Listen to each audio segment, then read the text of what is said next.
當日耶穌離開咗間屋，坐喺海邊，冇幾耐佢周圍就聚集咗一大班人啦。耶穌只好上船，然之後呢就坐低落嚟，向岸上邊企喺度嘅人傳道。佢用各樣嘅比喻向佢哋講解真理。佢話：睇下，有一個人出去播種，有啲種子落喺路旁，冇幾耐就俾雀仔全部食晒。有啲撒喺蓋有淺土嘅石頭上邊，因為土淺，種子就好快發芽，但係日頭出嚟將佢曬乾，又因為冇根就枯萎咗啦。又有啲撒喺荊棘叢裏邊嘅，荊棘生長起嚟，阻礙咗幼苗嘅生長，亦都將幼苗逼死。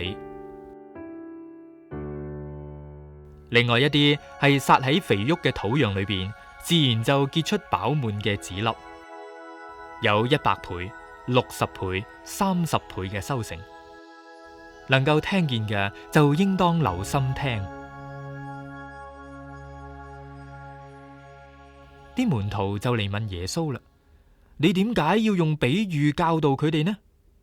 耶穌回答話：你哋可以有機會明白天國嘅奧秘，佢哋就冇啦。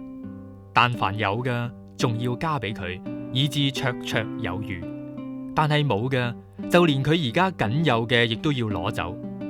我用比喻教導佢哋，係因為佢哋有眼睇，竟然睇唔到；有耳聽，竟然聽唔明。